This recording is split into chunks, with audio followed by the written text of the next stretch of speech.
Nyaris 1 jam Hayu tertidur saking lelahnya, sebelum kemudian ia terbangun ketika mendengar suara gemericik air dari arah dapur, sepertinya dari wastafel.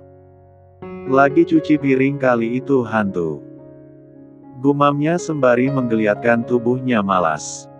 Ini bukan kejadian pertama bagi Hayu. Jadi ia sudah tak kaget lagi. Meski sejujurnya ia mulai sangat terganggu. Kalau ia sedikit takut, menurutnya itu manusiawi. Tapi selama makhluk itu tidak menampakkan diri, Hayu merasa masih bisa bertahan di kamar ini. Lagi pula tabungannya sudah terkuras untuk membuka usaha juga membayar kosan untuk 6 bulan lamanya. Kenapa nggak sekalian, si itu piring dicuci? Hayu mulai mengomel saat sudah di dapur untuk mematikan keran. Buang-buang air begini bikin boros listrik. Memangnya kamu mau bantuin bayar? Lama-lama Hayu stres juga. Ia tidak bisa istirahat dan tidur dengan tenang. Karena setiap malam selalu saja ada yang tiba-tiba mengetuk pintu, atau ada yang menyalakan keran air di wastafel, atau pernah juga keran air di kamar mandi. Jatuhnya ia ingin mager di kasur malah dibuat mondar-mandir ke sana kemari. Tok, tok, tok. Baru juga Hayu membatin pintu benar diketuk dari luar. Di pikiran Hayu, ini manusia apa hantu yang bertamu? Biarin ajalah. Hayu malah duduk sembari memakan buah anggur yang dibawakan Dara tadi. Enak. Hayu menikmati anggur hijau itu dengan wajahnya yang masih lesu. Ia benar-benar kurang istirahat akhir-akhir ini gara-gara ulah hantu atau apalah itu. Tapi lagi-lagi suara pintu diketuk kembali terdengar. Kali ini sudah serupa gedoran. Kalau Hayu biarkan sepertinya pintunya bisa-bisa rusak. Jadi, ia langsung berjalan ke pintu dengan kesal. Brak. Sampai kapan sih kalian mau menggangguku? Kosong. Hayu menengok ke lorong. Dadanya langsung berdetak kencang. Itu adalah ketika ia melihat sesosok manusia. Ya, wujudnya memang manusia tapi kaki itu nampak tak menapak di lantai. Untuk beberapa saat Hayu memaku gemetar. Sok, takut. Jelas. Itu manusiawi. Sebelum-sebelumnya makhluk itu tak menampakkan diri padanya. Tapi kenapa dia seperti tak asing dengan sosok itu? Hayu masih memaku. Tak tahu harus berbuat apa. Haruskah ia masuk lagi ataukah ia berlari keluar? Tapi makhluk tadi menghilang di tangga. Tidak mungkin juga ia ikut menyusul ke sana. Lalu ia terfikirkan Jupiter. Tapi kemudian Hayu menggeleng. Ia manusia, derajatnya masih lebih tinggi dari makhluk itu. Hayu tidak ingin kalah meski semakin hari teror yang ia terima semakin menjadi. Akhirnya Hayu memutuskan untuk masuk kembali ke dalam kamar kosannya. Tapi baru saja ia hendak mengunci pintu. Lampu tiba-tiba mati. Ya Tuhan. Hayu langsung membaca doa-doa dalam hati. Detak jantungnya sudah tak aman lagi. Sepanjang yang ia lihat hanya gelap dan gelap. Itu ditambah ia kembali mendengar lagi suara gemericik air dari arah dapur. Hayu sudah gemetar tak karuan. Di saat yang bersamaan, pintu kamarnya kembali diketuk kembali. Semakin kacaulah keadaan Hayu saat ini. Maju salah, mundur salah. Antara tetap di dalam tapi gelap, atau keluar, tapi ia tidak tahu siapa yang mengetuk pintu kamarnya. Kalau makhluk tadi bagaimana? Untuk beberapa saat, Hayu masih sempat-sempatnya memikirkan keputusan apa yang harus ia ambil. Mungkin kalau orang lain sudah teriak-teriak atau malah bahkan pingsan di tempat dalam keadaan seperti ini. Hingga akhirnya Hayu memilih untuk membuka pintu saja. Karena ia paling tidak bisa di dalam ruangan yang gelap. Ia bisa sesak nafas berlama-lama dalam situasi ini. Tangan itu bergerak cepat memutar kenop pintu. Tapi lagi-lagi ia dibuat shock melihat siapa yang berdiri di depan pintu kosannya. Ia refleks mundur saking syoknya, yang membuat akhirnya ia malah jatuh duduk ke lantai dengan mata membeliak lebar. Kamu hantu apa manusia? Hayu sampai gemetar saat melontarkan kalimat tanya itu. Pandangannya juga langsung tertuju ke bagian kaki tamunya. Tapi, kaki itu kali ini menapak. Ada apa? Memangnya ada hantu setampan diriku? Dua pria itu saling menatap heran karena Hayu yang biasanya galak malah menatapnya dengan intens, keduanya dari ujung rambut sampai ujung kaki. Kamu yakin manusia? Hayu memastikan sekali lagi dengan pandangan menelisik. Masalahnya baju yang dipakai kaisar sama dengan pria tak menapak yang ia lihat tadi. Kemeja hijau lumut dengan celana bahan warna krim. Bahkan jam tangannya juga sama. Memangnya ada apa? Kaisar berjongkok penasaran. Matanya lalu menatap ke dalam kamar Hayu yang gelap.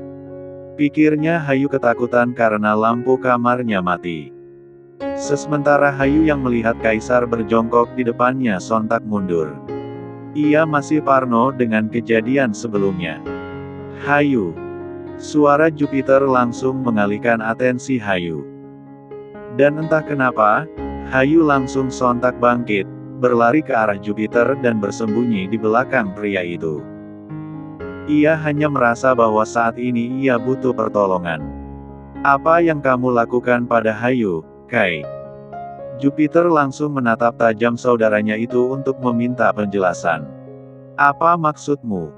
Memangnya aku terlihat sedang apa? Kaisar tak terima. Ia baru datang, dengan baik-baik pula. Lalu kenapa Hayu ketakutan melihatmu? Sedari waktu itu memang ia penasaran ada hubungan apa mereka ini. Kenapa orang seperti Hayu bisa berurusan dengan kakaknya? Mana ku tahu. Coba tanya Hayu. Aku juga baru datang dan dia tiba-tiba begitu. Jupiter menoleh ke Hayu yang wajahnya nampak memucat. Aku tidak ada urusan dengannya. Hayu memang takut, tapi ia juga tidak ingin berurusan dengan Kaisar. Dia hamil anakku. Sayangnya Kaisar malah mengungkap rahasianya tanpa dosa. Sebenarnya apa hubungan kalian? Jupiter mulai menginterogasi. Karena setahunnya Kaisar belum lama bercerai dengan Mayu. Meski hubungan mereka renggang tapi Jupiter selalu update info tentang hubungan kakaknya. Tidak ada. Dia hamil anakku. Mereka menjawab bersamaan dengan jawaban yang berbeda. Kamu menjebakku. Hayu kembali ke sikap dinginnya. Karena aku menginginkanmu. Kaisar menjawab santai. Dasar pecundang. Aku akan bertanggung jawab. Aku tidak mau. Jadi kamu mau anak kita lahir tanpa ayah? Anakku tidak butuh ayah sepertimu. Pikirkan masa depan anak kita. Dia butuh akta kelahiran dan lain-lain. Seharusnya gunakan otakmu malam itu. Sekarang setelah aku hamil, kamu memintaku untuk memikirkan masa depan anak yang tidak kuinginkan. Hayu benar-benar benci setengah mati dengan pria ini. Semua sudah terlanjur terjadi. Aku datang untuk mempertanggungjawabkan kesalahanku. Aku tidak butuh tanggung jawabmu. Aku juga tidak berniat menikah, apalagi dengan orang gila sepertimu. Terserah kamu mau bilang apa. Tapi kita akan tetap menikah. Cukup. Jupiter sampai menggebrak meja untuk menghentikan pertengkaran dua orang itu. Baru kali ini ia melihat wanita yang berani mengatai kakaknya secara terang-terangan. Yang ia tahu kakaknya tipe pria yang digilai perempuan. Sayangnya Kaisar malah jatuh cinta pada wanita yang salah dengan tingkat kebucinan yang sudah di level cinta buta. Sampai nasihat orang-orang di sekelilingnya tak ada yang didengarnya. Tapi Kaisar juga tidak pernah memaksa wanita sebegininya. Terlebih Hayu itu sama sekali bukan tipe seorang kaisar. Deretan mantannya adalah wanita-wanita spek model dengan kecantikan di atas rata-rata. Sementara Hayu, ya, wanita itu juga cantik, imut. Hanya terlalu mungil untuk menjadi tipe ideal seorang kaisar. Apa tujuanmu, Kai? Jupiter menatap kakaknya menelisik. Sejak kapan kakaknya menjadi pemaksa seperti ini? Apalagi, memangnya kurang jelas. Aku menginginkannya. Tapi aku tidak menginginkanmu. Mulai sekarang jangan datang lagi menemuiku. Hayu berdiri, hendak kembali ke kamarnya saja. Malas berlama-lama dengan pria aneh ini. Tapi kemudian ia ingat lampu kamarnya mati dan gangguan yang diterimanya tadi. Kenapa? Jupiter menatap heran pada Hayu yang tiba-tiba menghentikan langkahnya. Apa malam ini aku boleh tidur di sini? Lampu kamarku tadi mati. Hayu mencoba beralasan. Sebenarnya ia masih berani nekat untuk tidur di kamar itu sendiri kalau lampunya menyala. Tapi ada sesuatu yang mulai ia khawatirkan, yakni bayinya. Hayu takut saja kalau gangguan itu berdampak pada janin dalam kandungannya. Karena neneknya pun selalu anti-anti untuk ia tidak keluyuran malam-malam. Tapi masalahnya, ia tidak keluyuran tapi kamarnya yang bermasalah. Ini bagaimana konsepnya? Hayu sendiri mulai bingung. Sekarang ia mulai paham, kenapa kamar itu disewakan dengan harga yang sangat murah. Dan ia lihat juga kamar itu jauh lebih luas dan perabotannya jauh lebih terlihat wah dibandingkan yang ada di kamar Jupiter ini.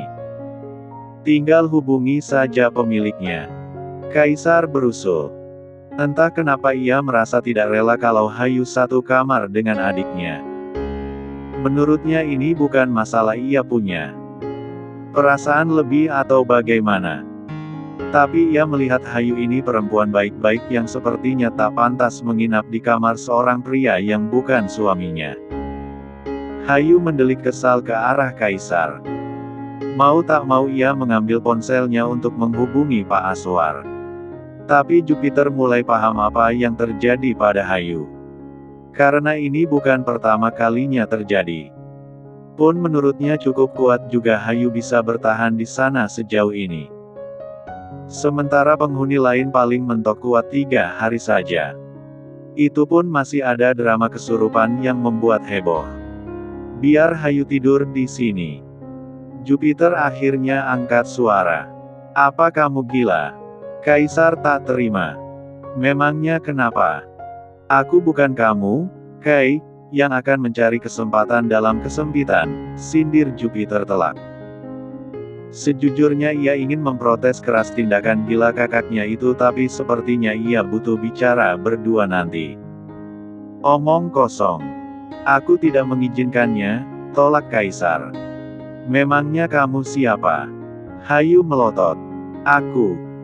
Kaisar tahu ia tak berhak mengatur Hayu, tapi ia tidak akan membiarkan mereka sekamar berdua. Aku kakaknya. Kaisar menunjuk Jupiter. Dan aku tidak akan membiarkan adikku melakukan sesuatu di luar batas dengan wanita yang mengandung anak kakaknya sendiri. Jupiter dan Hayu saling melempar pandang. Merasa Kaisar memang seaneh itu. Kamu bahkan sebrengsek itu. Dan kamu bilang apa tadi? Sindir Hayu sinis. Meskipun aku brengsek, tapi aku tetap seorang kakak yang menyayangi adiknya. Dan aku tidak akan membiarkan dia melakukan sesuatu di luar batasnya. Jupiter melongo. Sejak kapan kamu menyayangiku, Kai? Mereka bahkan sudah 3 tahun lebih bermusuhan karena masalah Mayu. Di saat Jupiter memperingati Kaisar tentang pilihannya, pria itu malah mencemburui adiknya sendiri. Sebuta itu Kaisar dalam mencintai Mayu dulu. Karena wanita itu memang licik dan sangat hobi playing victim. Tentu saja aku menyayangimu. Tapi bukan berarti aku harus menunjukkannya dengan menciummu dan memanjakanmu bukan. Rasa sayang itu tentu ada. Tapi Kaisar terlalu gengsi menunjukkannya. Terlebih mereka sama-sama pria. Pokoknya aku tidak mengizinkan kalian tidur bersama. Titik, tegasnya. Ya sudah. Kalau begitu bagaimana kalau Jupiter tidur di kamarku dan aku akan tidur di sini? Hayu memberi usul yang menurutnya bisa menyelesaikan masalah. Pikirnya Jupiter laki-laki pasti lebih berani menghadapi hal-hal semacam itu. Aku tidur di kamarmu. Jupiter menunjuk dirinya sendiri dengan horor.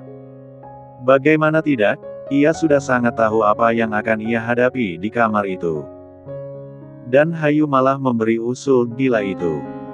Mau menolak, tapi takut dikata penakut.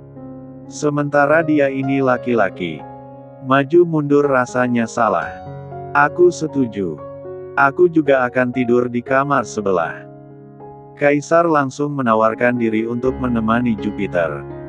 Takutnya nanti adiknya itu malah mengambil kesempatan setelah ia pulang. Ia tidak ingin bersaing dengan adiknya sendiri dalam urusan percintaan. Kai, bunga apa ini? Baru juga Jupiter ingin memprotes.